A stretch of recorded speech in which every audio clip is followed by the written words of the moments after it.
Hi friends, welcome back to study classes. So my dear friends, आज के session में आपके साथ करने वाले हैं फाइनल रिवीजन हमारे बिजनेस मैनेजमेंट टॉपिक का। तो बिजनेस मैनेजमेंट के अंदर जो भी हमारे इंपॉर्टेंट टॉपिक्स रहते हैं उनको आपके साथ डिस्कस करेंगे, प्रीवियस ईयर के सवालों पे भी चर्चा करेंगे। UGC NET commerce, UGC net management, assistant professor और पीजीटी एग्जाम सभी के लिए आज का सेशन काफी इंपॉर्टेंट रहेगा। सेशन को शुरू करने से पहले प्लीज एक छोटा सा लाइक कर दीजिए, उससे हमारे चेहरे पे थोड़ी सी मुस्कान आ जाएगी। तो आइए फटाफट से अपने इस सेशन को शुरू करते हैं। And my dear friend, start करने से पहले आपको बता दें कि AV study classes multiple courses offer करता है यूजीसी नेट, असिस्टेंट प्रोफेसर और पीजीटी कॉमर्स एग्जामिनेशंस के लिए। यूजीसी नेट कॉमर्स और मैनेजमेंट के लिए आप हमारा पीवाई क्या उसका कोर्स, टेस्ट सीरीज या फिर मास्टर कोर्स चेकआउट कर सकते हैं। असिस्टेंट प्रोफेसर एग्जाम्स के लिए अलग अलग स्टेट्स के लिए हमारे अलग अलग कोर्सेज अवेलेबल है। प्रैक्टिस के लिए क्वेश्चन बैंक भी अवेलेबल है जिसे आप चेक कर सकते हैं।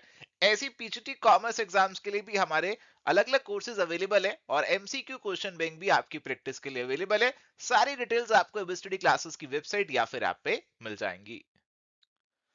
तो आइए प्यारे दोस्तों, बात करते हैं उन टॉपिक्स की जिनको आज हम आपके साथ डिस्कस करने वाले हैं। तो हम बात करेंगे इंट्रोडक्शन टू मैनेजमेंट की, हम बात करेंगे मैनेजमेंट थ्योरीज की, हम बात करेंगे डिफरेंट मैनेजमेंट फंक्शंस की जिसमें आपका planning, organising, motivation, leadership, controlling आ जाएगा। और साथ ही साथ हम ग्रुप डायनामिक्स का जो टॉपिक है उसकी भी आपके साथ डिस्कशन करेंगे। तो आइए अपने सेशन को फटाफट से शुरू करते हैं। टॉपिक नंबर 1 हमारे पास है introduction to management and theories of management. तो यहां पे सबसे पहले हमें मैनेजमेंट के बारे में पता होना चाहिए। मैनेजमेंट अपने आप में एक डिस्टिंक्ट अलग प्रोसेस है तो इसके अंदर फर्दर कुछ स्टेप्स होंगे, कंपोनेंट्स होंगे। तो कहा गया इसके अंदर हमारे पास प्लानिंग आता है, ऑर्गेनाइजिंग आता है, एक्चुएटिंग आता है। एक्चुएटिंग का मतलब एक्चुअल में काम करना या किसी से करवाना। कंट्रोलिंग आता है, और ये सारे काम हम क्यों कर रहे हैं? अपनी ऑर्गेनाइजेशन के ऑब्जेक्टिव्स को डिटरमाइन और अकम्प्लिश करने के लिए, हमारे जो गोल्स हैं उनको पूरा करने के लिए। और गोल्स को पूरा करने के लिए हम इस्तेमाल करने वाले हैं हमारे ह्यूमन रिसोर्सेज का, ह्यूमन बींग्स का, और साथ ही बाकी रिसोर्सेज का भी। मैनेजमेंट के जो हमारे कंपोनेंट्स हैं उन्हें यहां पे इस एक्रोनिम से, पॉट्स क्रॉप एक्रोनिम से भी डिनोट किया जाता है। इसकी फुल फॉर्म आपको पता होनी चाहिए: planning, organising, staffing, directing, coordinating, reporting and budgeting. कहा गया मैनेजमेंट एक साइंस भी है, आर्ट भी है और प्रोफेशन भी है। साइंस इसलिए है कि इसकी एक सिस्टमैटिक बॉडी ऑफ नॉलेज है, इसके साइंटिफिक प्रिंसिपल्स हमारे पास अवेलेबल हैं। आर्ट इसलिए है क्योंकि मैनेज करना लोगों को एक कला है। प्रोफेशन इसलिए है कि आजकल मैनेजर्स जो हैं वो अपने आप को प्रोफेशनल्स बुलाते हैं। एमबीए एक प्रोफेशनल डिग्री बन चुकी है, इसकी well defined body of knowledge जो है हमारे पास अवेलेबल है। Role of manager by Mintzberg. तो मिंट्सबर्ग ने हमें बताया कि एक मैनेजर जो है वो 3 तरीके के रोल परफॉर्म करता है। एक है इंटरपर्सनल रोल। इंटरपर्सनल रोल यानी कि लोगों के साथ इंटरेक्शन कर रहे हैं। ऐसा कौन से रोल होते हैं आपके पास? फिगर हेड, लीडर और लाइजन, ये इसके अंदर आते हैं। इसके फर्दर आप लगा लो सब हेडिंग्स है ये: फिगर हेड, लीडर और लाइजन। इसके बाद है इंफॉर्मेशनल रूल्स। इंफॉर्मेशनल रूल्स यानी कि मैनेजमेंट मैनेजर जो है वो इंफॉर्मेशन से जुड़े कुछ रोल निभाता है। इंफॉर्मेशन को मॉनिटर करता है, डिससेमिनेट करता है, स्पोक्स पर्सन की तरह भी एक्ट करता है। डिसीजन रूल्स निभाता है, कुछ डिसीजन उसे लेने पड़ते हैं। वो एंटरप्रेन्योर का रोल निभाता है, कोई डिस्टर्बेंस हो गई उसे हैंडल करना है, रिसोर्स की एलोकेशन को देखता है, और नेगोशिएटर का रोल भी निभाता है। फियोल ने हमें कुछ क्वालिटीज ऑफ अ मैनेजर बताई कि एक मैनेजर में physical, mental, moral, educational, technical और एक्सपीरियंस, ये क्वालिटीज, ये खूबियां होनी जरूरी हैं। कार्ट्स, इन्होंने हमें 3 मैनेजरियल स्किल्स बताए: टेक्निकल, ह्यूमन और कंसेप्चुअल। कहा कि टेक्निकल स्किल्स ज्यादा आपको लो लेवल पे चाहिए होंगे, ह्यूमन स्किल ऑलमोस्ट सभी लेवल पे आपको चाहिए होगा, और कंसेप्चुअल स्किल जो है वो टॉप लेवल मैनेजमेंट को ज्यादा चाहिए होगा। तो मैनेजमेंट की हम अलग अलग लेयर्स जो है उनकी बात करते हैं, तो top management, middle management, lower management हमारे पास आती है। तो लोअर लेवल पे टेक्निकल काम ज्यादा और टॉप लेवल पे कंसेप्चुअल काम ज्यादा होगा। तो चलिए एक ब्रीफ ओवरव्यू लेते हैं हमारी मैनेजमेंट थ्योरीज का। तो जो हमारी मैनेजमेंट थ्योरीज है उनको हम कैसे क्लासिफाई कर सकते हैं? पहले तो हमारे पास है जी क्लासिकल थ्योरीज, पुरानी पुरानी वाली थ्योरीज। इसके अंदर आपकी साइंटिफिक मैनेजमेंट थ्योरी आती है बाय एफ.डब्ल्यू. टेलर। तो उन्होंने साइंटिफिकली वर्क को एनालाइज किया और कुछ प्रिंसिपल्स के बारे में हमें बताया। Administrative management theory by Henry Fayol. तो इन्होंने बेसिकली जनरल मैनेजमेंट प्रिंसिपल्स की बात करी और इनके 14 प्रिंसिपल्स ऑफ मैनेजमेंट बहुत ही फेमस हैं। हमारे पास ये प्रिंसिपल्स हैं: division of work, authority, responsibility, discipline, unity of command and unity of direction, subordination of individual interest, हमारा इंडिविजुअल इंटरेस्ट नीचे है, सबऑर्डिनेट है, ऑर्गेनाइजेशन का इंटरेस्ट सुपीरियर है, वो उसके ऊपर आता है, remuneration, centralisation, scalar chain, order, equity, stability of tenure, initiative and esprit de corps, यानी कि यूनिटी इज स्ट्रेंथ। इसके अलावा जी हमारे ब्यूरोक्रेटिक ऑर्गेनाइजेशंस जो हैं, एडमिनिस्ट्रेटिव ऑर्गेनाइजेशंस के अंदर हमारी जो है वो मैक्स वेबर की ब्यूरोक्रेटिक थ्योरी अप्लाई करती है। और इसके अलावा हमारे पास कुछ नई थ्योरीज आई, नियो क्लासिकल थ्योरीज।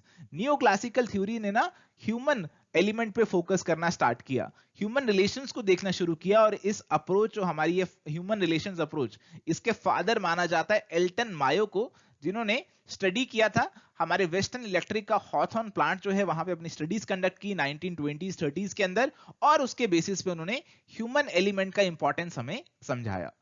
इसके बाद आती है जी हमारी मॉडर्न नए जमाने की थ्योरीज। इसके अंदर एक आती है आपके सिस्टम अप्रोच। मैनेजमेंट एक सिस्टम की तरह है, इसके अंदर इनपुट होगा, कुछ प्रोसेसिंग होगी और फिर आउटपुट निकल कर आएगा। सभी पार्ट्स का प्रॉपर काम करना जरूरी है, नहीं तो आपकी मैनेजमेंट यहां पे फ्लॉप हो जाएगी। कॉन्टिंजेंसी थ्योरी कहती है कि आपकी जो मैनेजमेंट की टेक्निक्स हैं, स्टाइल्स हैं, ये डिपेंड करेगी situation to situation, it is contingent upon the situation. तो ये है जी हमारे पास मैनेजमेंट की थ्योरीज। तो चलिए अब बात करते हैं प्लानिंग प्रोसेस ऑफ मैनेजमेंट की। तो प्लानिंग का मतलब होता है कि एडवांस में डिसाइड कर लेना what to do, how to do, when to do and who is to do it. तो अपना फ्यूचर कोर्स आज ही आप एडवांस में डिसाइड कर रहे हैं। इसके फीचर्स हैं कि इंटेलेक्चुअल प्रोसेस है, प्लान बनाने में दिमाग लगता है, प्राइमरी फंक्शन है, प्लान बनाओगे तभी आगे का काम चलेगा, कॉन्टिन्यूअस फंक्शन है, कंटिन्यूअसली प्लान्स बनाते रहने पड़ेंगे, परवेसिव फंक्शन है, ऑर्गेनाइजेशन के अंदर जो भी डिपार्टमेंट्स हैं सबको प्लान्स बनाने पड़ते हैं। इंपॉर्टेंस है प्लानिंग की कि यहां पे लोगों को अवेयर कराता है कि हमारे ऑर्गेनाइजेशन के गोल्स ऑब्जेक्टिव्स क्या हैं। प्लान बनाएंगे तो हमारे ऑपरेशंस के अंदर इकोनॉमी आएगी, वेस्टेज कम से कम होगी। प्लान बनेंगे तभी आप कंट्रोल लगा पाएंगे, अगर प्लान ही नहीं होगा, स्टैंडर्ड ही नहीं सेट होंगे, फिर कंट्रोल आपका यूजलेस हो जाएगा। प्रोवाइड फॉर फ्यूचर, तो फ्यूचर के हम यहाँ पे आज ही प्रोवाइड करने की कोशिश करते हैं, क्योंकि फ्यूचर अनसर्टन है, थोड़ा सा आज ही उसके बारे में तैयार रहने की कोशिश करते हैं। और प्लान्स बनाने से हमारे जो सभी फंक्शंस हैं उनकी एफिशिएंसी इंप्रूव हो जाती है। प्लानिंग की कुछ लिमिटेशंस भी है, जैसे प्लान बनाते हैं तो कुछ अजम्पशन लेकर हम बनाते हैं कि फ्यूचर आपका कांस्टेंट रहने वाला है या ऐसा रहने वाला है, बट एनवायरनमेंट तो आप जानते हैं डायनामिक है, कॉन्स्टेंटली चेंजिंग है, इसीलिए हो सकता है कि हमारे प्लान्स जैसे हमने बनाए थे वैसे एग्जीक्यूट ना हो। इसके अलावा यहाँ पे हमारे कुछ एक्सटर्नल कॉन्स्ट्रेंट्स भी हैं, जैसे आपने प्लान तो बनाया बहुत बढ़िया, बट प्लान को एग्जीक्यूट करना है तो लेबर का सहयोग भी चाहिए, बट आपका जो लेबर यूनियन है वो उसमें सपोर्ट नहीं कर रही। False sense of security, plan बनाने से ना ऐसा लगता है कि बस लड़ाई जीत ली, आपने पढ़ाई का टाइम टेबल बना लिया तो आपको लगता है बस सब काम हो गया। मेन लड़ाई तो है कि आप क्या करें, आप अपना जो टाइम टेबल है उसे एग्जीक्यूट करें, तो it gives false sense of security. Plan बनाने में क्या स्टेप्स हम फॉलो करते हैं, सबसे पहले आप अपना ऑब्जेक्टिव्स जो है वो तय करते हैं कि आपका ऑब्जेक्टिव है एग्जाम को क्लियर करना। फिर आप बनाते हैं कुछ प्रेमाइसिस, कुछ एजम्पशंस जो हैं वो आप लेकर चलते हैं, आप एजम्पशंस लेकर चलते हैं कि एग्जाम तब होने वाला है और कितना टाइम आपके पास अवेलेबल होने वाला है, तो कुछ एजम्पशंस आप लेकर चलते हैं और उसके बेसिस पे आप अपने जो ऑल्टरनेटिव्स हैं उनको इवेल्युएट करते हैं कि मेरे पास ये ऑल्टरनेटिव है, ट्यूशन से पढ़ूं, खुद से पढ़ूं, अलग अलग ऑल्टरनेटिव्स को इवेल्युएट करते हैं और फिर फाइनली अपना एक ऑल्टरनेटिव आप सिलेक्ट कर लेते हैं। और फिर जो भी ऑल्टरनेटिव आपने सिलेक्ट किया उसको एग्जीक्यूट करने पे आपको काम करना तो है, एग्जीक्यूट वाला काम तो बाद में होगा, फिलहाल आप ये देखेंगे कि उसको एग्जीक्यूट करने के लिए और कोई प्लान्स बनाने की जरूरत तो नहीं है। आपने कहा जी मैं तो ट्यूशन जाया करूंगा, अब ट्यूशन जाना है आपको आपके घर से 1 घंटा दूर, उसके लिए आपको मोड ऑफ कन्वेंस चाहिए, उसकी प्लानिंग भी आज ही करनी होगी। और इसके अलावा आपको कॉपरेशन एंड पार्टिसिपेशन चाहिए ऑर्गेनाइजेशन के अंदर अपने इंप्लॉइज की, और आपकी ट्यूशन के अंदर, आपके एग्जाम के अंदर आपके घर वालों की, आपके दोस्तों की, और रेगुलर फॉलोअप भी करना पड़ेगा, कॉन्टिन्यूसली इवैल्यूएट भी करना पड़ेगा कि मैं अपने ऑब्जेक्टिव्स को अचीव कर भी पा रहा हूं या फिर नहीं कर पा रहा। अगर बात करें हायरार्की ऑफ प्लान्स की, तो सबसे ऊपर आती है आपकी विजन। तो आपकी विजन हो सकती है कि मुझे एक successful dairy farm business setup करना है, और आप इस विजन को अचीव कैसे करने वाले हैं उसकी आप एक जनरल स्टेटमेंट बनाने वाले हैं, जो कि बेसिकली आपका मिशन होगा। आपका मिशन हो सकता है कि मैं लोगों को unique high quality dairy products देने वाला हूं, और फिर इस मिशन को अचीव करने के लिए स्ट्रेटेजी गोल वगैरह आप बनाने वाले हैं। जैसे आपका गोल हो सकता है maximum customer satisfaction, increasing the profit margin, reducing the carbon emissions, ये आपका गोल हो सकता है। तो गोल भी बेसिकली एक जनरल स्टेटमेंट ही हमारी रहती है, और इस जनरल स्टेटमेंट को हम स्पेसिफिक क्वांटिफाइबल टर्म्स में लेकर आते हैं हमारे ऑब्जेक्टिव के थ्रू। तो हमारा ऑब्जेक्टिव क्या होगा? कस्टमर वेलफेयर आपको प्रमोट करना आपका गोल है, तो आप कस्टमर की कंप्लेंट्स को कम करने की कोशिश करेंगे। प्रॉफिट कमाना है तो आपका मोटिव ऑब्जेक्टिव बनेगा कि मुझे 10% प्रॉफिट में इंक्रीज चाहिए हर साल, या मेरे को इतना आरओआई चाहिए, 10% आरओआई चाहिए। तो एक आप क्वांटिफाइबल ऑब्जेक्टिव यहां पे बनाएंगे, और फिर उसे अकम्प्लिश करने का एक एक्शन प्लान भी यहां पे आप तैयार करेंगे कि आपको कॉस्ट कम करनी है, प्रॉफिट बढ़ाना है, तो उसके लिए आप लो कॉस्ट सप्लायर्स जो हैं, सस्ते सप्लायर्स को ढूंढेंगे। ये आपका एक्शन प्लान रहेगा। इसके अलावा आप बनाते हैं अपनी पॉलिसीज को। पॉलिसीज बेसिकली हमारे पास वो लिमिट्स होती हैं जिसके अंदर हमें अपना डिसीजन लेना होता है। रिटर्न हो सकती हैं, वर्बल भी हो सकती हैं। तो पॉलिसीज काफी सारी ऑर्गेनाइजेशन में बनाई जा सकती हैं। जैसे प्रमोशन को लेकर पॉलिसी बनाई जा सकती है। और इसके बाद हमारे पास आते हैं प्रोसीजर्स। तो प्रोसीजर आपको बताते हैं कि कैसे एक पर्टिकुलर एक्टिविटी को आपको परफॉर्म करना है। तो काफी सारी एक्टिविटीज एक ऑर्गेनाइजेशन के अंदर होने वाली हैं। अगर एक इंडिविजुअल को प्रमोट ही करना है तो उसमें भी अलग अलग एक्टिविटीज आपकी रहने वाली हैं। कैसे एक इंडिविजुअल को प्रमोट करने का प्रोसीजर रहेगा, तरीका रहेगा, वो हमारा प्रोसीजर बताएगा। और इसके बाद हमारा होगा मेथड। जैसे आपका प्रोसीजर जो है बात करता है कि हम पहले सीनियोरिटी देखेंगे, फिर कैपेबिलिटी देखेंगे। तो हमें सीनियोरिटी देखनी है, तो सीनियोरिटी देखने के भी अलग अलग तरीके हो सकते हैं। तो किस तरीके से हमें अपनी सीनियोरिटी देखनी है, क्या मेथड रहने वाला है। और इसके अलावा हमारे कुछ रूल्स रेगुलेशंस भी होते हैं। ऑर्गेनाइजेशन के अंदर रूल्स बनाए होते हैं कि इस एरिया के अंदर स्मोकिंग वगैरह नहीं करनी, तो प्रॉपर रूल्स बने होते हैं। तो they are also part of the plans. अब यहां पे एक बहुत ही इंटरेस्टिंग कंसेप्ट है एमबीओ का, मैनेजमेंट बाय ऑब्जेक्टिव। ये कंसेप्ट जुड़ा है पीटर ड्रकर से, जिन्होंने इसकी बात अपनी बुक प्रैक्टिस ऑफ मैनेजमेंट में करी थी। और ये कंसेप्ट हमें बताता है कि मैनेजर्स और एम्प्लॉइज जो हैं दोनों मिलकर काम करते हैं, दोनों मिलकर अपने ऑब्जेक्टिव सेट करते हैं, ट्रैक करते हैं। तो यहां पे दोनों का कोऑर्डिनेशन जो है वो एसेंशियल रहता है ऑब्जेक्टिव्स को अचीव करने में। तो चलिए आइए बात करते हैं ऑर्गेनाइजिंग फंक्शन ऑफ मैनेजमेंट की। तो यहां पे सबसे पहले आपको क्या करना है? आपको आइडेंटिफाई करना है कि क्या काम ऑर्गेनाइजेशन में परफॉर्म होने वाला है। जो मिलते जुलते काम है उनको आपस में आप ग्रुप करें, और फिर डिफाइन करें कि कौन सा पर्सन कौन सा काम करने वाला है, किस पोजीशन वाला पर्सन कौन सा काम करने वाला है, क्या अथॉरिटी रिस्पॉन्सिबिलिटी रिलेशनशिप्स आपके ऑर्गेनाइजेशन के अंदर रहने वाले हैं। तो बेसिकली आप ऐसा कुछ स्ट्रक्चर बनाने की कोशिश कर रहे हैं, जो मैं ये रफ सा बना रहा हूं। तो ऐसा बेसिकली एक स्ट्रक्चर हमारी ऑर्गेनाइजेशन के अंदर यहां पे तैयार हो रहा है। तो स्टेप्स क्या है? आप काम आइडेंटिफाई करेंगे, उसके बेसिस पे डिपार्टमेंट बनाएंगे, ड्यूटी सेट करेंगे, कौन से पोजीशन वाले को कौन सी ड्यूटी परफॉर्म करनी है, और किसको उस पर्सन को आगे रिपोर्ट करना है, मतलब कौन सा बॉस हमारा रहने वाला है, सुपीरियर सबऑर्डिनेट रिलेशन कैसे रहने वाले हैं।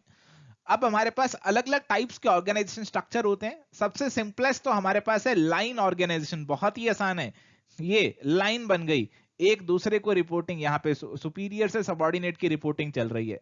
लाइन एंड स्टाफ ऑर्गेनाइजेशन, यहां पे आप क्या कर रहे हैं, इन लाइन जो आपके पर्संस हैं तो उनके साथ कुछ स्टाफ स्पेशलिस्ट आप अटैच कर देते हैं उनकी असिस्टेंस के लिए। इसके बाद है फंक्शनल ऑर्गेनाइजेशन, आप फंक्शंस के बेसिस पे डिपार्टमेंट्स को ऑर्गेनाइज कर देते हैं। तो हमारे ऑर्गेनाइजेशन में कुछ मेन फंक्शंस परफॉर्म हो रहे होते हैं, जैसे आपका प्रोडक्शन एक फंक्शन है, मार्केटिंग है, फाइनेंस है, ह्यूमन रिसोर्सेज है, आपका R&D है। तो इनके बेसिस पे आप फंक्शनल क्लासिफिकेशन कर देते हैं। इसके बाद है डिविजनल ऑर्गेनाइजेशन, इसके अंदर आप अपनी ऑर्गेनाइजेशन को डिविजन्स में बांटते हैं as per the major products जो कि आप मैन्युफैक्चर कर रहे हैं। जैसे आप 4 प्रोडक्ट्स बना रहे हैं तो हर प्रोडक्ट का एक अलग अलग डिवीजन आप बना देते हैं। इसके बाद है प्रोजेक्ट ऑर्गेनाइजेशन, इसके अंदर आप क्या करते हैं, अलग अलग फंक्शनल डिपार्टमेंट्स में से स्पेशलिस्ट को पिक करते हैं, स्पेशलिस्ट को ड्रॉ करते हैं आप प्रोजेक्ट को करने के लिए। तो हमारे पास हमने फंक्शनल डिपार्टमेंट्स बना दिए, बस वही नॉर्मली काम चल रहा है। बट अगर कोई हमारे पास प्रोजेक्ट आता है तो उस प्रोजेक्ट में हम अपने फंक्शनल डिपार्टमेंट्स में से उठाकर स्पेशलिस्ट को डाल देते हैं according to the requirement of the project. इसके बाद है मैट्रिक्स ऑर्गेनाइजेशन, इसके अंदर हमने बेसिकली अपने फंक्शनल डिपार्टमेंट्स और प्रोजेक्ट ऑर्गेनाइजेशन को मर्ज कर दिया। अब यहां पे आपके प्रोजेक्ट मैनेजर्स भी काम करेंगे, फंक्शनल मैनेजर्स भी काम करेंगे, और एक पर्सन को दोनों से ऑर्डर्स मिलने वाले हैं, तो थोड़ी सी कंफ्यूजन यहाँ पे रह सकती है। तो बेसिकली हमने प्रोजेक्ट्स को थोड़ा सा और ज्यादा कंक्रीट शेप दे दी यहाँ पे। इसके बाद है हमारी फॉर्मल और इनफॉर्मल ऑर्गेनाइजेशन। देखो, फॉर्मल ऑर्गेनाइजेशन आपकी ऑर्गेनाइजेशन के अंदर जो अथॉरिटी रिस्पॉन्सिबिलिटी रिलेशन बने हैं वो फॉर्मल है। इसके अलावा जो दोस्ती यारी प्यार व्यार है वो सारा आपका इनफॉर्मल ऑर्गेनाइजेशन के अंदर आ जाता है, जो कि हमने स्ट्रक्चर के अंदर इंक्लूड नहीं किया हुआ, बट वैसे ही ये ऑटोमेटिकली अपने आप बन जाता है। तो आइए बात करते हैं अथॉरिटी रिस्पॉन्सिबिलिटी अकाउंटेबिलिटी की। तो अथॉरिटी तो बहुत ही सिंपल है। अथॉरिटी किसी के पास है तो उसके पास पावर है कि सामने वाले को ऑर्डर दे सकता है, उससे अपना काम करवा सकता है। तो अथॉरिटी फ्लोज डाउनवर्ड्स, आप नीचे वाले को अपना ऑर्डर देने वाले हैं। रिस्पॉन्सिबिलिटी की बात करें तो अब जो नीचे आपके पर्सन है, जो एक बॉस का सबॉर्डिनेट है, बॉस के नीचे जो एम्प्लॉय है, अब यहां पे उसकी रिस्पॉन्सिबिलिटी हो गई कि उसे क्या करना है, कोई काम परफॉर्म करना है। बॉस ने उसे कोई रिस्पॉन्सिबिलिटी दी है, जिम्मेवारी दी है, तो वो काम उसे करना पड़ेगा। बट हाँ, रिस्पॉन्सिबिलिटी दे रहे हो तो कुछ अथॉरिटी भी उसे देनी पड़ती है, और ये कंसेप्ट हमारा होता है डेलीगेशन का, कि आप अपने नीचे वाले पर्सन को कुछ अथॉरिटी जो है वो डेलीगेट यहां पे कर रहे हैं। इसके बाद आता है अकाउंटेबिलिटी। अकाउंटेबिलिटी का मतलब है जवाबदेही। अगर काम सही से नहीं हुआ तो आपकी जवाबदेही है आपके सुपीरियर के प्रति, तो आपको अकाउंटेबल ठहराया जाएगा कि आपको जिम्मेदारी दी गई थी और आपने काम नहीं किया, तो इट इज योर ऑब्लिगेशन कि आपको वो काम करना था, और उसके लिए आपको फॉर्मली रिपोर्ट करना होगा अपने सुपीरियर को। और डेलीगेशन तो आपको भी ऑलरेडी हमने बताया कि आप अपनी जो पावर्स हैं उनको अपने सबऑर्डिनेट्स को देते हैं ताकि आप इफेक्टिव रिजल्ट्स को अटेन कर सके। सारा काम एक पर्सन नहीं कर सकता, इसीलिए नीचे डेलीगेशन करनी पड़ती है अथॉरिटी की पावर की। अब है जी बैरियर्स टू डेलीगेशन।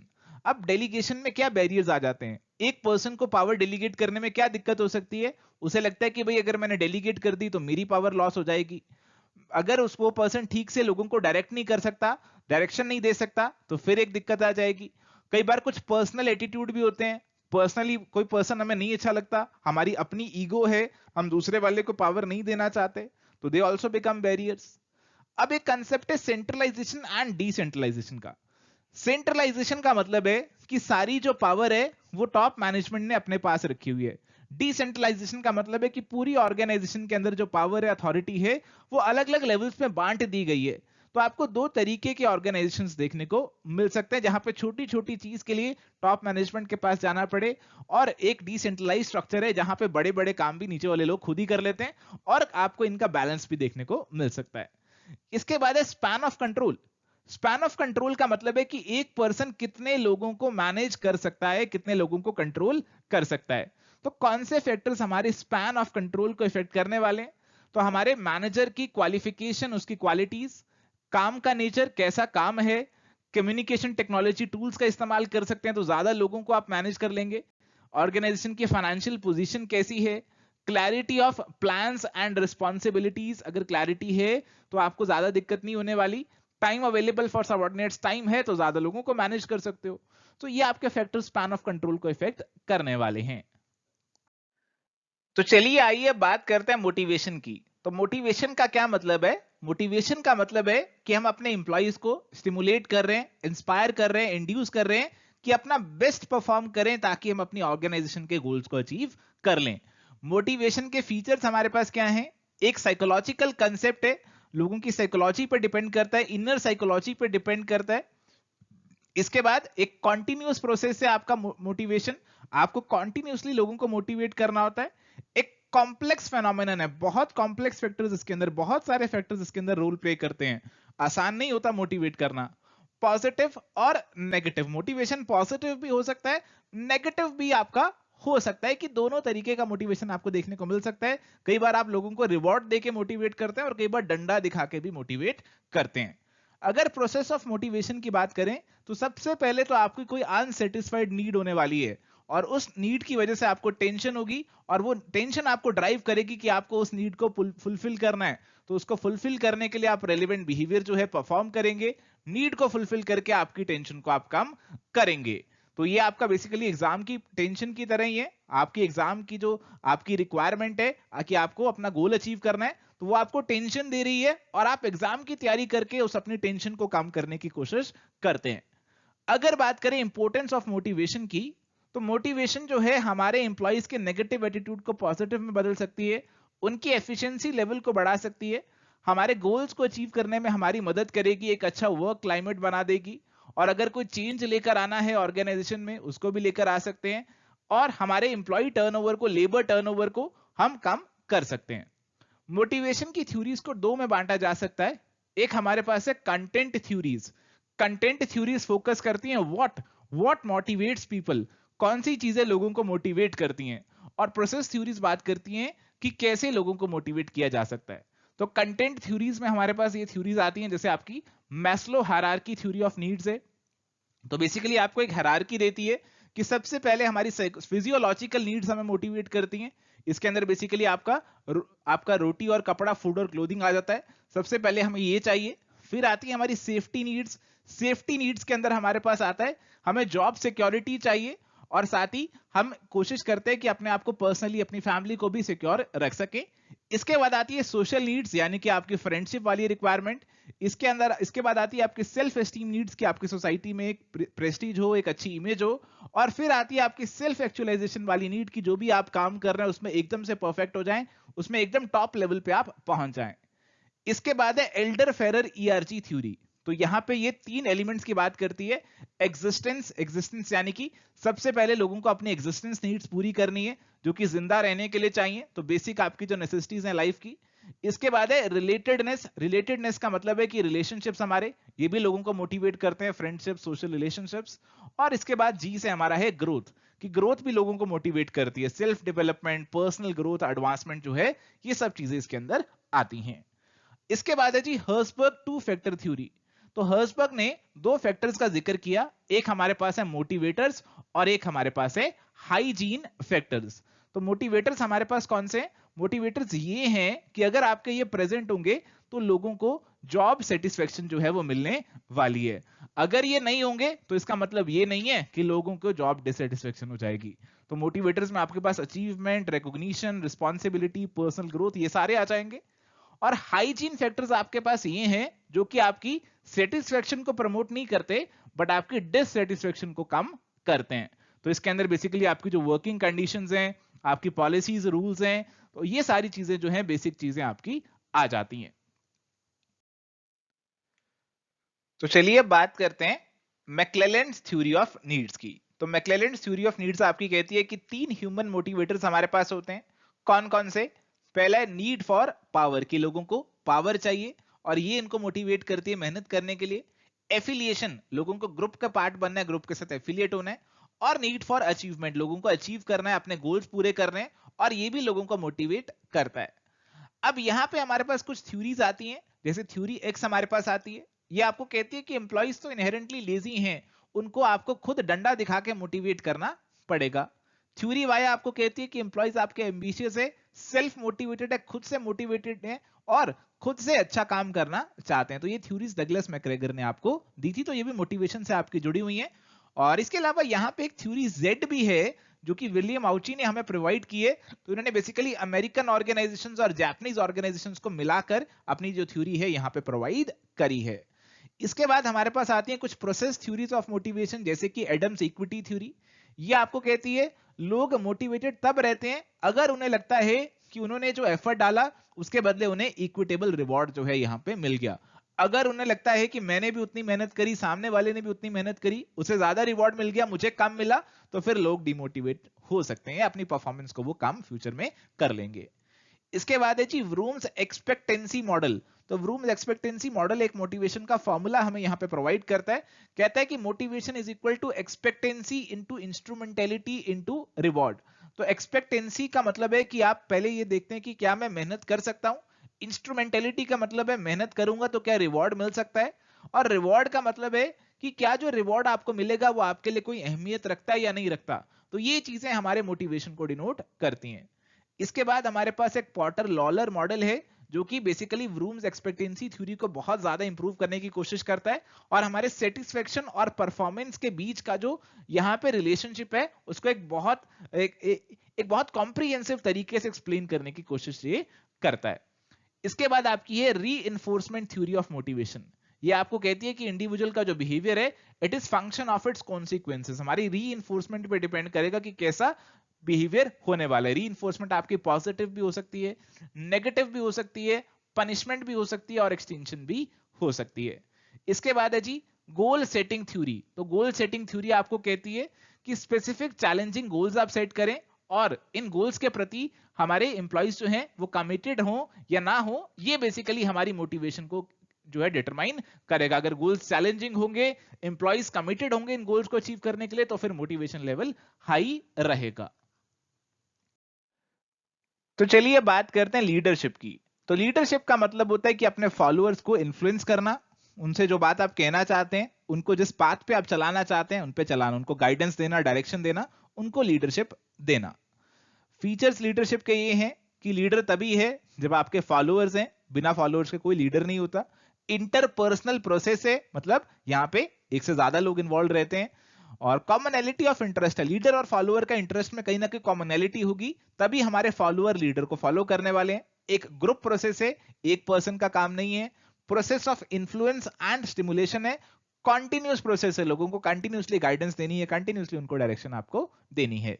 लीडरशिप की इंपॉर्टेंस की बात करें तो एक लीडर अपने फॉलोअर से काम करा सकता है, एक्शन इनिशिएट कर सकता है, उनको मोटिवेट कर सकता है, उनके अंदर कॉन्फिडेंस लेकर आ सकता है, कोई चेंज लेकर आना है तो वो लेकर आ सकता है, और कोऑर्डिनेशन जो है वो बना सकता है पर्सनल और ऑर्गेनाइजेशन गोल्स के अंदर। तो लीडर के जो है वो फॉलोअर्स के पर्सनल गोल्स को भी अचीव कराएगा और ऑर्गेनाइजेशन के जो गोल्स हैं उनको भी अचीव करवाएगा, और जो चेंज वगैरह है उनको लेने में आसानी होगी। अगर स्टाइल्स की बात करें, लीडरशिप स्टाइल्स, तो उसके अंदर हमारे पास 3 मेजर स्टाइल्स हमें देखने को मिलते हैं। एक है ऑटोक्रेटिक स्टाइल। ऑटोक्रेटिक स्टाइल के अंदर मतलब है कि आपका जो लीडर है वही अपनी पॉलिसी सारी डिटरमाइन करने वाला है, जो आपके फॉलोअर्स हैं, इंप्लॉइज हैं, उनको उन्हें मानना पड़ेगा।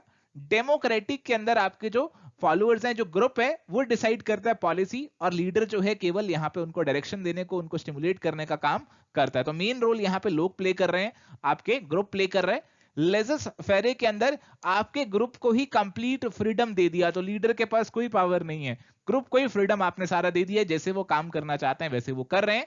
और यहां पे हमारे पास एक कंसेप्ट आता है लीडरशिप कॉन्टिन्यूम का, which has been given by Robert Tannenbaum and Warren H Smith. तो ये आपके मैनेजमेंट सेंटर लीडरशिप से सबऑर्डिनेट सेंटर लीडरशिप का एक यहाँ पे कॉन्टिनम प्रोवाइड करते हैं। एक तरफ आपकी मैनेजमेंट सेंटर लीडरशिप है, एक तरफ आपकी सबऑर्डिनेट सेंटर लीडरशिप है, और उसके बीच में अलग अलग स्टाइल्स हैं जो कि आप फॉलो यहाँ पे कर सकते हैं। तो आइए बात करते हैं थ्योरीज ऑफ लीडरशिप की। तो सबसे पहले तो है ग्रेट मैन थ्योरी, जो कि आपकी कहती है great leaders are born, they can not be made. इसके बाद आती है आपकी ट्रेट थ्योरी। ट्रेट थ्योरी कहती है कि कुछ खूबियां लीडर्स में अगर प्रेजेंट होंगी तो वो अच्छे लीडर बन जाएंगे। इसके बाद हमारे पास आती है बिहेवियरल थ्योरीज, जो कि फोकस करती है लीडर्स के बिहेवियर के ऊपर as opposed to their characteristics. तो इनका फोकस किस पे रहता है? इनका फोकस रहता है लीडर्स के बिहेवियर के ऊपर, कि जो लीडर है उनका बिहेवियर उन्हें अच्छा या बुरा लीडर बनाता है। तो बिहेवियरल थ्योरीज के अंदर हमारे पास आती हैं आयोवा एंड मिशिगन स्टडीज, जो कि कर्ट लुइन से जुड़ी हुई है, जहां पे उन्होंने 3 लीडरशिप स्टाइल्स की बात करी है, ऑटोक्रेटिक, डेमोक्रेटिक और लेजर फेयर, जो पहले आपके साथ डिस्कस कर लिए हैं। इसके अलावा है जी लिकट्स 4 सिस्टम्स ऑफ मैनेजमेंट, जिसके अंदर उन्होंने अलग अलग स्टाइल्स ऑफ लीडरशिप की बात करी है, एक्सप्लॉयटेटिव अथॉरिटेटिव, बिनोवलेंट अथॉरिटेटिव, कंसल्टेटिव और पार्टिसिपेटिव। और उन्होंने कहा है कि जो पार्टिसिपेटिव स्टाइल है ना, वो सबसे आपका बेस्ट है। जो आपकी मिशिगन स्टडीज हैं उन्होंने भी कंफर्म किया कि इंप्लॉई सेंटर्ड अप्रोच, आपकी पार्टिसिपेटिव अप्रोच, जिसमें आप इंप्लॉइज पे फोकस दे रहे हैं, उनकी बात भी पूरी पूरी सुनते हैं, तो ऐसी अप्रोच आपकी बेहतर है as compare to the job centred और प्रोडक्शन सेंटर्ड अप्रोच। और ऐसे ही ओहियो स्टेट स्टडीज जो हमारी हैं, उन्होंने भी 2 डायमेंशंस ऑफ लीडरशिप बिहेवियर की बात करी।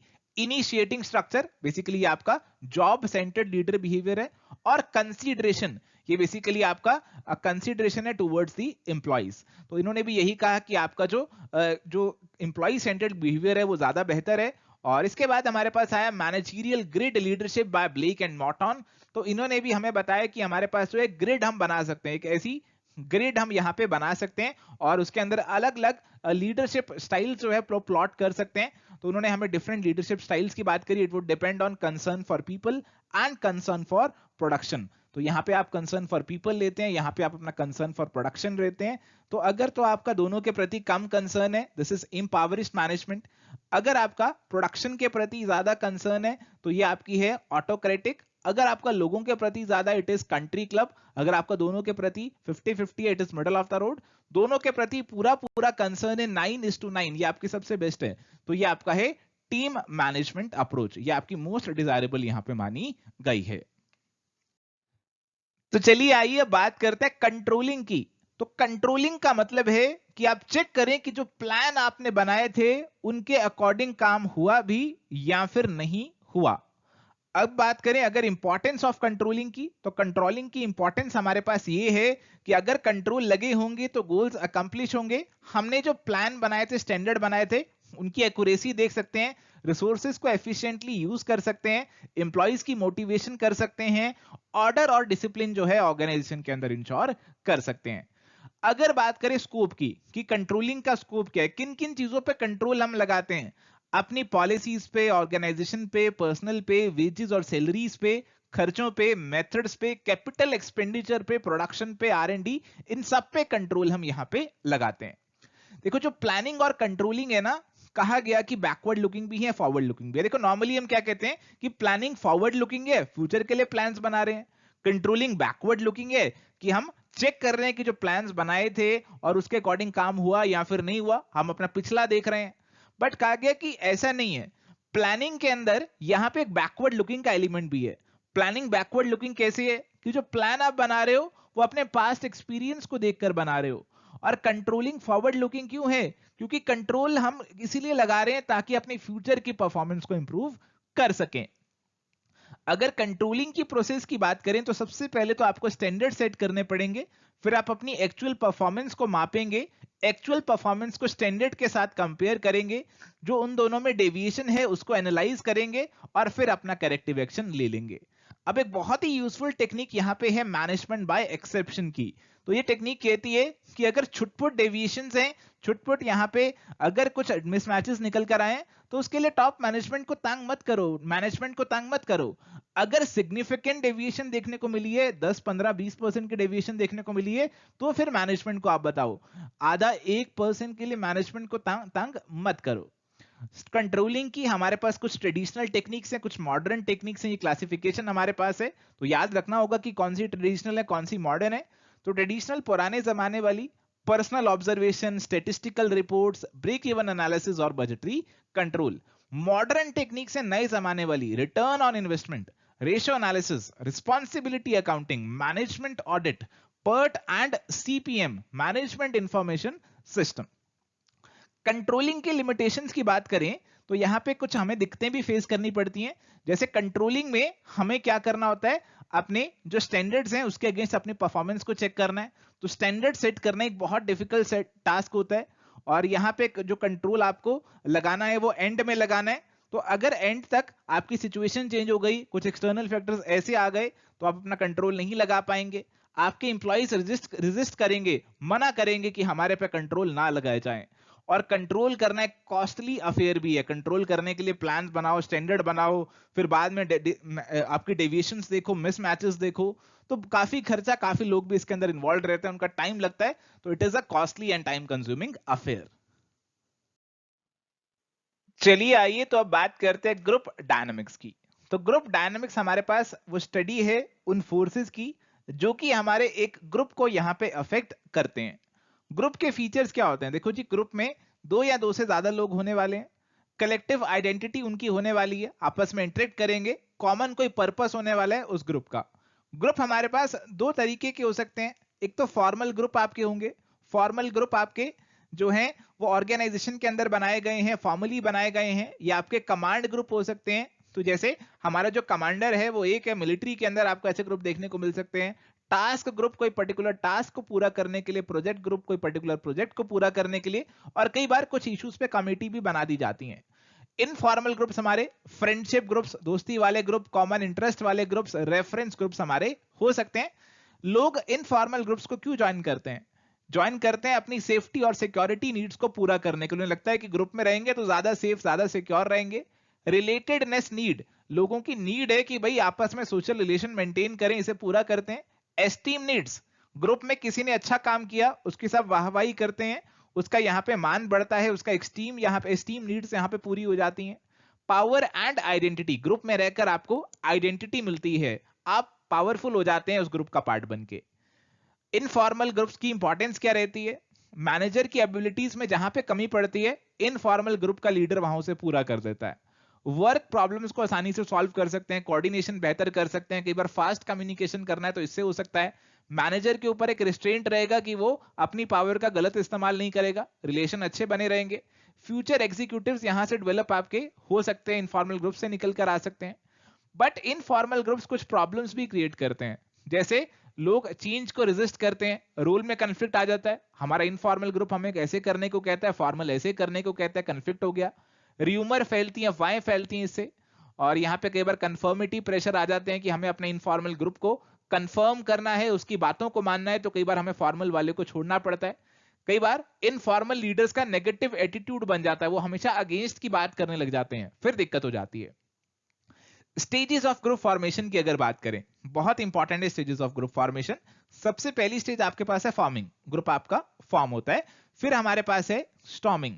स्टॉर्मिंग का क्या मतलब है जी? स्टॉर्मिंग का मतलब है कि ग्रुप अभी नया नया बना है, तो थोड़े बहुत यहाँ पे कहीं सुनी हो सकती है, छोटे छोटे लड़ाई झगड़े हो सकते हैं, कौन लीडर बनेगा कौन नहीं बनेगा, तो स्टॉर्मिंग यहाँ पे होगी। और फिर फाइनली हमारे नॉर्म्स रूल्स रेगुलेशंस बनकर तैयार हो जाएंगे ग्रुप के लिए, और फिर ग्रुप उनके अकॉर्डिंग परफॉर्म करेगा, और जब ग्रुप का मकसद पूरा, ग्रुप की लाइफ पूरी, वो ग्रुप एडजर्न हो जाएगा। तो ये स्टेजेस जनरली हर एक ग्रुप में देखने को मिलते हैं।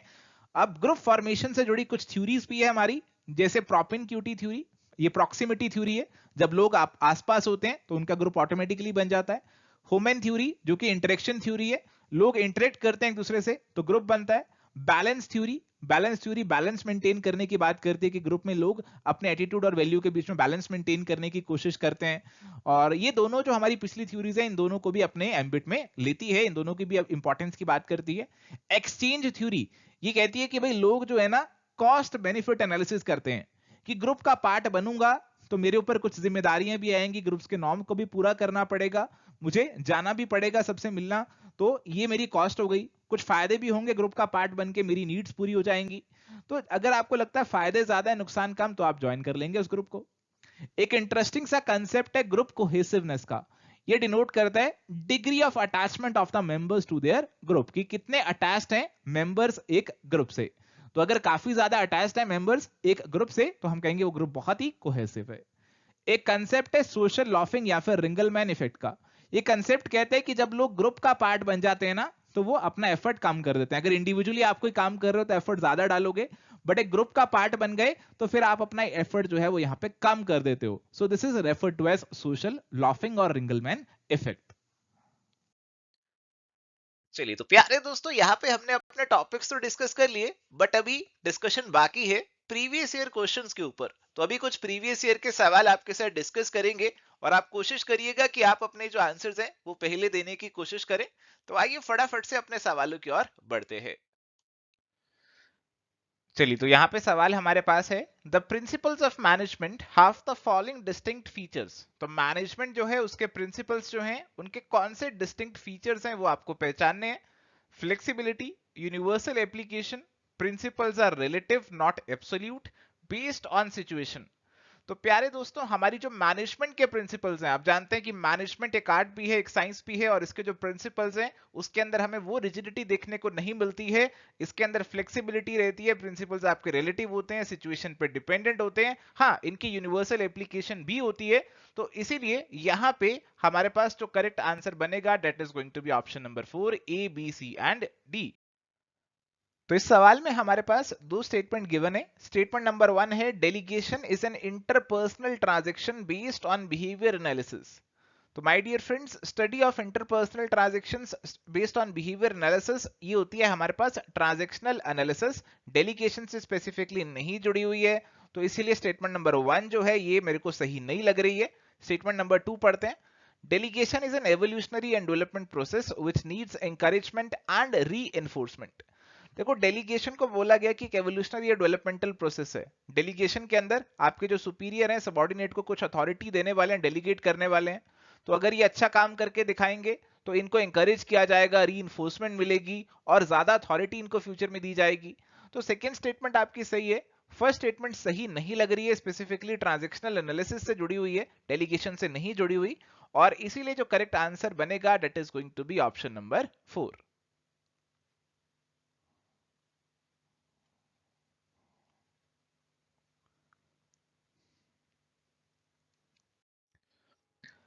अगला सवाल है which one of the following is not true for the functional organisation.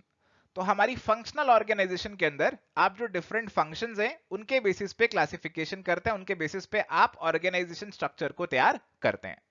तो यहाँ पे हमारे जो फंक्शनल मैनेजर्स होते हैं वो अपने रिस्पेक्टिव एरियाज के अंदर क्या होते हैं, स्पेशलिस्ट होते हैं, और इसीलिए पॉइंट नंबर 1 आपको सही हो जाएगा। और पॉइंट नंबर 3 कह रहे it is useful for large scale business, तो हाँ बिल्कुल लार्ज स्केल बिजनेस के लिए ही हम इसे फॉलो करेंगे। पॉइंट नंबर 2 लिख रहे it is based on the principle of unity of command. अब देखो यूनिटी ऑफ कमांड यहाँ पे नहीं हो पाएगा, अलग अलग फंक्शंस के अलग अलग हेड हैं और हमारे जो वर्कर्स हैं वो इन सभी हेड्स की बात सुनेंगे, तो यूनिटी ऑफ कमांड तो नहीं हो पाएगा, तो 2 जो है वो आपका इनकरेक्ट हो जाएगा।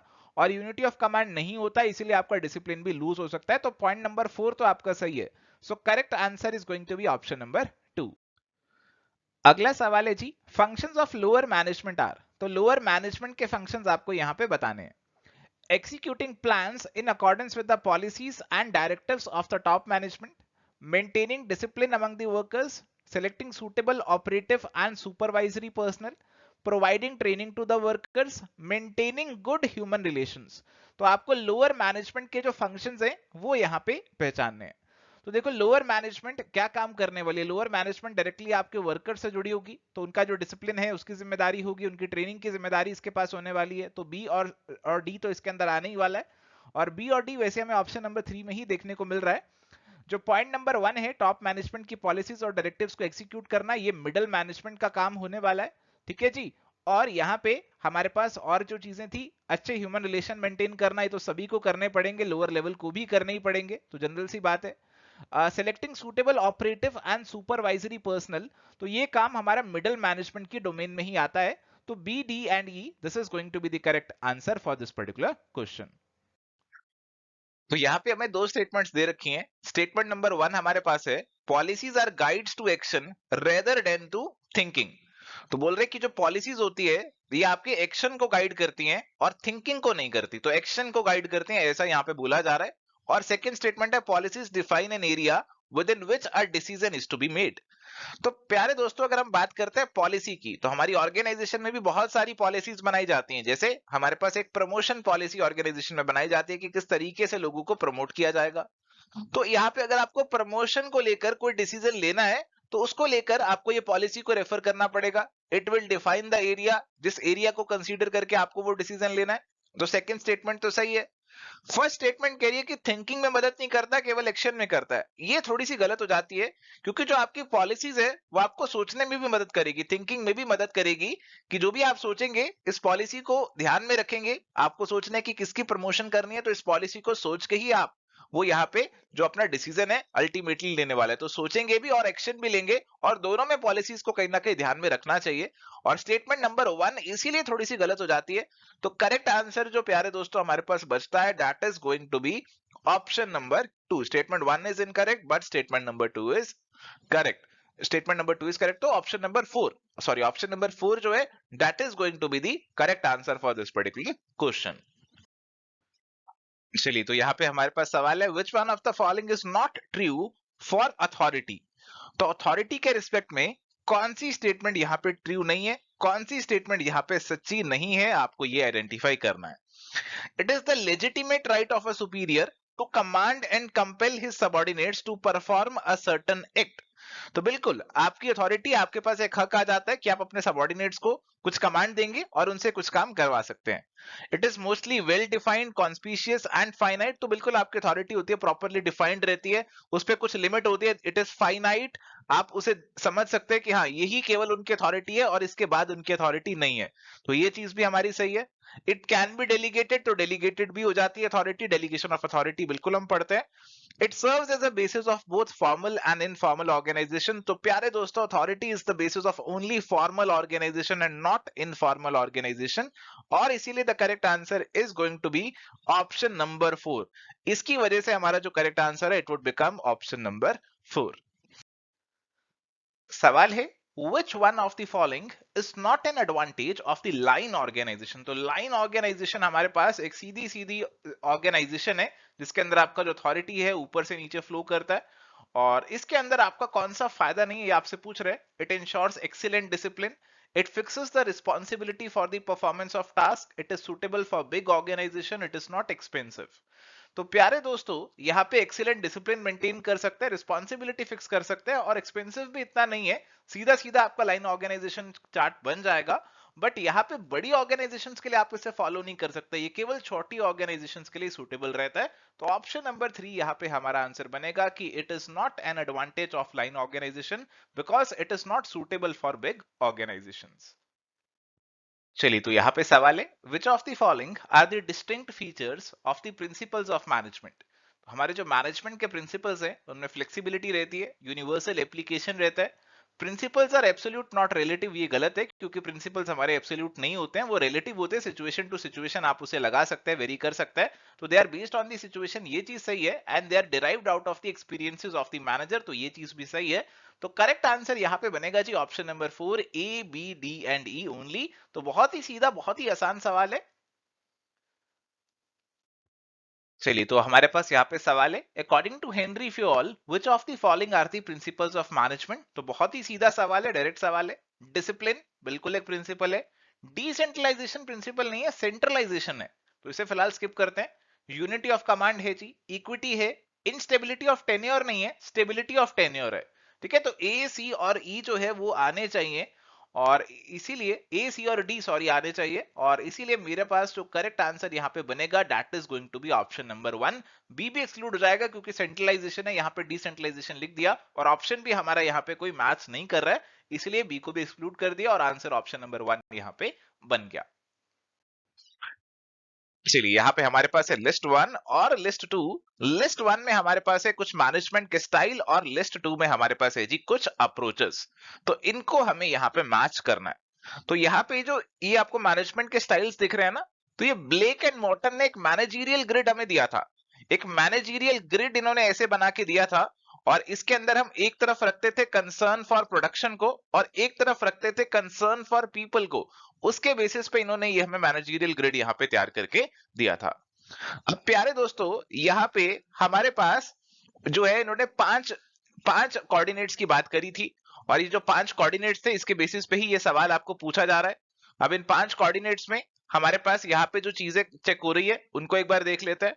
तो पहले हमारे पास आ रहा है जी टास्क मैनेजमेंट. तो टास्क मैनेजमेंट वाले वो लोग होते हैं जो कि प्रोडक्शन को सबसे ज्यादा कंसर्न देते हैं, और लोगों की तरफ, पीपल की तरफ कोई कंसर्न उनका नहीं रहता. तो इस स्टाइल को डिनोट किया जाता है 9-1 वाले कोऑर्डिनेट से. इसके बाद है जी कंट्री क्लब मैनेजमेंट. तो कंट्री क्लब मैनेजर्स वो लोग रहते हैं जो कि लोगों की तरफ ज्यादा ध्यान देते हैं और टास्क की तरफ उनका कोई ज्यादा ध्यान नहीं रहता है. इसको हम डिनोट करते हैं 1-9 वाले कोऑर्डिनेट से. इसके बाद है इम्पावरिस्ट मैनेजमेंट. तो इम्पावरिस्ट वालों का तो किसी भी तरफ कोई खास ध्यान नहीं रहता है, ना लोगों की तरफ ना प्रोडक्शन की तरफ. इसे 1-1 से डिनोट किया जाता है. इसके बाद हमारे पास आता है जी टीम मैनेजमेंट. और ये जो टीम मैनेजमेंट इसे बेस्ट माना जाता है क्योंकि इसमें हमें दोनों की तरफ हाईएस्ट कंसर्न देखने को मिलता है, प्रोडक्शन और पीपल दोनों की तरफ ज्यादा कंसर्न देखने को मिलता है. इसके बेसिस पे आपको ये अप्रोचेस के साथ मैचिंग करनी होगी. तो सबसे पहले हमें दिख रहा है टास्क मैनेजमेंट. जो टास्क मैनेजमेंट वाले लोग होंगे वो टास्क को ज्यादा फोकस करेंगे, अपनी अथॉरिटी का यहाँ पे इस्तेमाल करेंगे, टास्क को पूरा करने के लिए लोगों की तरफ ध्यान कम देंगे. तो आप इसको अथॉरिटी ओबीडियंस अप्रोच से मैच कर सकते हो. अथॉरिटी ओबीडियंस अप्रोच से आप इसे मैच कर सकते हो. तो ए को आप यहाँ पे 3 से मैच कर सकते हो. इसके बाद है जी आपका country club management. Country club management में तो लोगों की तरफ ही ज्यादा ध्यान होगा. तो यहाँ पे हम ज्यादा बातें किसकी करेंगे, लोगों की, लोगों के साथ प्यार मोहब्बत बनाने की.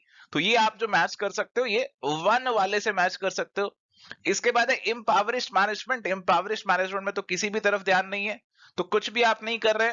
तो speak no evil, hear no evil, see no evil, कुछ भी आप नहीं कर रहे हैं तो आप इस सारे नो एविल वाले से मैच कर सकते हैं। अगर आपको डाउट है तो आप पहले आगे भी बढ़ सकते हैं। इसके बाद है टीम मैनेजमेंट। तो टीम मैनेजमेंट के अंदर तो आप सबको साथ में लेकर चलने वाले, आपका काम भी बढ़िया होगा और सब लोगों के साथ भी प्यार मोहब्बत बना रहेगा। तो आप इसे बेस्ट मैच कर सकते हैं ऑप्शन नंबर 2 से। 1+1 can add up to 3 approach. इसे सिनर्जी भी कहा जाता है कि आप सभी मिलकर काम करेंगे तो आप और बेहतर आउटपुट लेकर आ सकते हैं, आपका प्रोडक्शन भी और बेहतर रहेगा। तो इसीलिए आप इसे 2 से मैच कर सकते हैं और फिर आपका जो सी है वो 4 से ही मैच होगा इवेंचुअली। तो आपकी जो करेक्ट मैचिंग यहाँ पे बनने वाली है, that is going to be option number 3। ये वाली मैचिंग आपकी यहाँ पे बनने वाली है।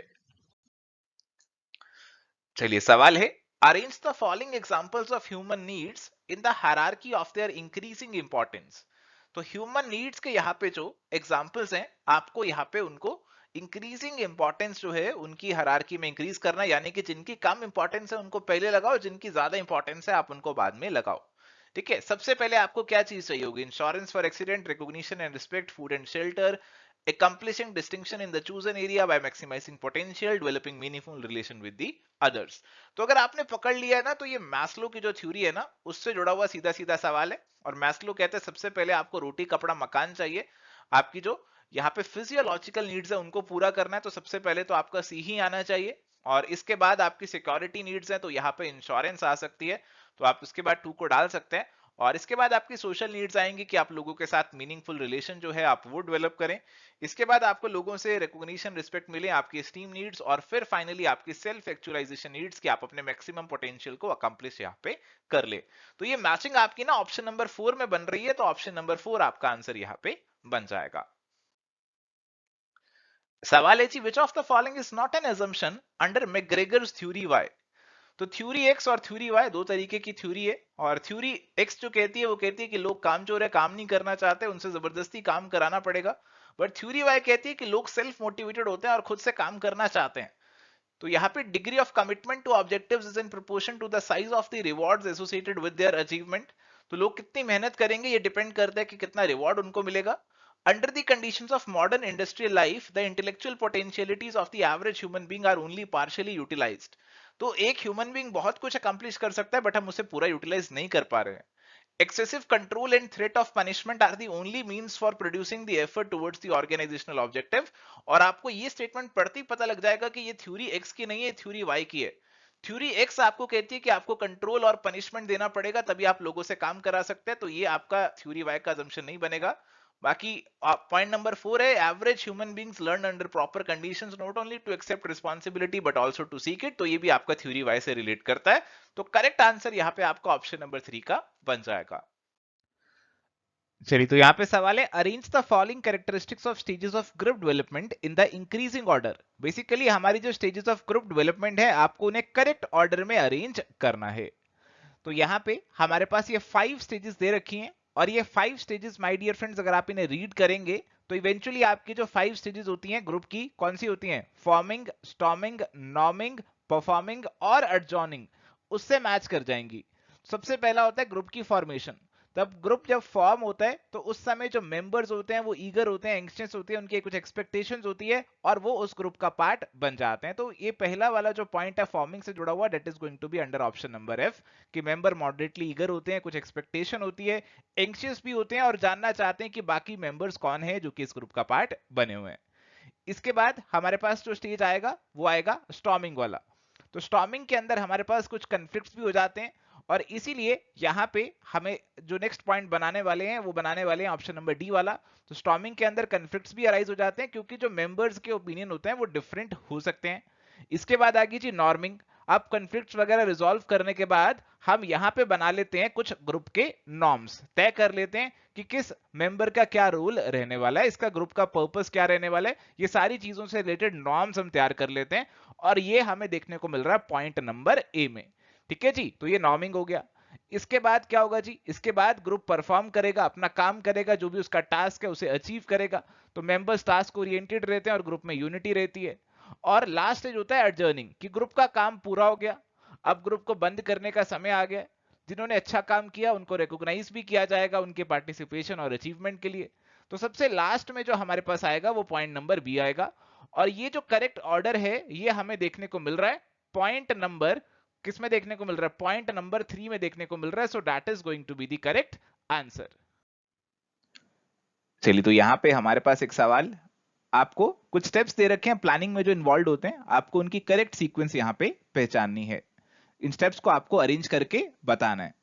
तो आप इन्हें अरेंज कीजिए और बताइए क्या आंसर आपके अकॉर्डिंग होना चाहिए। देखो, सबसे पहले तो आप क्या करेंगे, अपने ऑब्जेक्टिव्स तय करेंगे कि आपके ऑब्जेक्टिव्स क्या हैं। उन ऑब्जेक्टिव्स को अचीव करने के क्या क्या ऑल्टरनेटिव तरीके हैं, उन ऑल्टरनेटिव तरीकों को डिटरमाइन करके फिर आप उन्हें इवेल्युएट करेंगे और फिर जो उनमें से बेस्ट होगा उसे आप चूज कर लेंगे। और फाइनली आपकी जो सीक्वेंस ऑफ एक्टिविटीज है जो आप परफॉर्म करने वाले हैं वो आप एस्टेब्लिश कर लेंगे, वो आपकी तैयार हो जाएगी according to the best course of action. तो हमारे पास जो करेक्ट आंसर यहां पे बनना चाहिए वो बनना चाहिए जी ऑप्शन नंबर डी का। एक और सवाल, कुछ स्टेटमेंट्स दे रखी हैं प्लानिंग से जुड़ी हुई और आपको बताना है कि कौन सी करेक्ट है। फर्स्ट स्टेटमेंट है, operating personnel should not be associated with the preparation of budget. A programme indicates the principal operations to be carried out to accomplish a work. Statement 3 है, under MBO technique manager should be provided with a free hand to let down the objectives. तो पहली statement जो है वो आपकी गलत है कि आप बजट बना रहे हैं तो ऑपरेटिंग पर्सनल को भी कंसीडर करके चलें। थर्ड स्टेटमेंट भी आपकी यहां पे गलत है कि मैनेजर को फ्री हैंड नहीं देना चाहिए, मिलकर ऑब्जेक्टिव सेट करने चाहिए। और केवल आपकी सेकंड स्टेटमेंट ही यहां पे सही होने वाली है और इसीलिए आपका जो आंसर है वो बनने वाला है ऑप्शन नंबर बी का। चलिए, तो यहां पे हमारे पास क्वेश्चन है, मैट्रिक्स स्ट्रक्चर ऑफ ऑर्गेनाइजेशन। कहा गया reinforces unity of command, is inexpensive, easy to explain to the employees, gives to some employees more than one boss। तो मैट्रिक्स ऑर्गेनाइजेशन स्ट्रक्चर की अगर हम बात करें तो हमने देखा कि ये यूनिटी ऑफ कमांड को वॉयलेट करता है क्योंकि आपके एम्प्लॉइज के पास एक से ज्यादा बॉस अराइज हो जाते हैं, क्योंकि यहां पे हमारे पास एक आपके फंक्शनल हेड होते हैं और एक आपके प्रोजेक्ट हेड होते हैं, प्रोजेक्ट मैनेजर होते हैं। तो इसीलिए यहां पे आंसर बनेगा ऑप्शन नंबर डी का। इनएक्सपेंसिव भी नहीं होगा, दो दो हेड्स हैं, दोनों को आप रख रहे हैं तो खर्चा ज्यादा ही होगा। एम्प्लॉइज को एक्सप्लेन करने में आपको थोड़ी सी दिक्कत भी हो सकती है, तो इसीलिए correct answer is option number D. Next question, assertion दे रखी है, span of management at the upper level is generally narrow while at the lower level is wide. यानी कि अपर लेवल पे आप जनरली कुछ लोगों को ही मैनेज करेंगे बट लोअर लेवल पे आप बहुत सारे लोगों को मैनेज कर रहे होंगे। ये असर्शन दे रखी है जो कि बिल्कुल सही है। और कहा गया reason, task allocated to subordinates at the lower level are more specific and precise. तो लोअर लेवल पे हर एक को पता है कि उसे क्या काम करना है, उसका काम स्पेसिफिक है, पूरा प्रिसाइज है, क्लियरली लेड डाउन है, तो आप ज्यादा लोगों को आसानी से मॉनिटर कर सकते हो। बट अपर लेवल की अगर हम बात करें तो लोगों का काम जो है क्लियरली डिफाइंड नहीं होता, थिंकिंग का बहुत सारा काम होता है, कंसेप्चुअल लेवल ऑफ नॉलेज इस्तेमाल होती है और इसीलिए यहां पे आपकी जो सुपरविजन है थोड़ी सी मुश्किल हो जाती है और इसीलिए हमारा अपर लेवल पे जो स्पैन ऑफ मैनेजमेंट है वो नैरो रहता है। आंसर होगा option number C, both A and R are correct. यहां पे हमारे पास सवाल है, in the managerial grid the managers who have little or no concern for production but are concerned only for people are known as what type of managers। तो ऐसे जो managers जिनका कंसर्न प्रोडक्शन पे नहीं है, केवल पीपल पे concern है, उनको कौन सी कैटेगरी में यहां पे डाला जाता है? This is as per managerial grid जो कि हमें ब्लेक और मॉर्टन ने दी है। और ये मैनेजरियल ग्रिड को अगर आप देखेंगे तो यहां पे आप देख रहे हैं कंसर्न फॉर पीपल आपका सबसे हाई है और प्रोडक्शन आपका सबसे लो है। इसे कंट्री क्लब 1:9 के अंदर इंक्लूड किया जाता है, तो इसीलिए आंसर यहां पे ऑप्शन नंबर डी का बनेगा। चलिए, हमारे पास क्वेश्चन है, while establishing relation between Maslow's and Herzberg's theory, which needs of hierarchy theory will fall under the hygiene factor। तो पूछ रहे हैं कि जो हायरार्की थ्योरी है जो हमें मैस्लो ने दी है उनकी कौन सी नीड्स हाइजीन फैक्टर्स जो हर्जबर्ग ने बताए हैं उनके अंदर आ जाएंगे। तो आपको इनमें से चूज करके बताना है। बेसिकली आपको यहां पे मैस्लो और हर्जबर्ग थ्योरी का कंपैरेटिव रिव्यू जो है वो लेना होगा।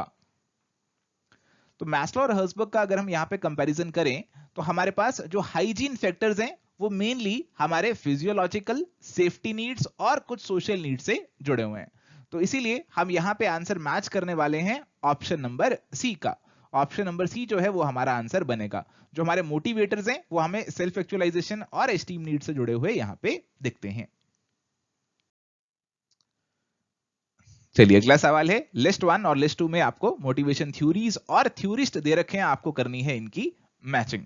टू फैक्टर थ्योरी आसानी से आप मैच कर सकते हैं, ये आपकी हर्सबर्ग से जुड़ी हुई है, तो ए तो आपका यहाँ पे 2 ही होगा, और इसी से आपका आंसर वैसे तो ऑप्शन नंबर ए आप बता देंगे। फिर भी बाकी थ्योरीज भी आपको मालूम होनी चाहिए। ईआरजी थ्योरी आपकी क्लेटन एल्डर फेरर, और थ्योरी एक्स और थ्योरी वाई आपके मैग्रेगर से जुड़ी हुई हैं, और नीड थ्योरी जो है वो आपके मैक्लेलैंड से जुड़ी हुई है। सो थैंक यू प्यारे दोस्तों, बहुत बहुत शुक्रिया आज हमारे साथ जुड़ने के लिए। अगर आपको आज का सेशन अच्छा लगा तो जाते जाते वीडियो को लाइक जरूर करना, और ऐसे और सेशंस के लिए हमारे चैनल को सब्सक्राइब कर लेना।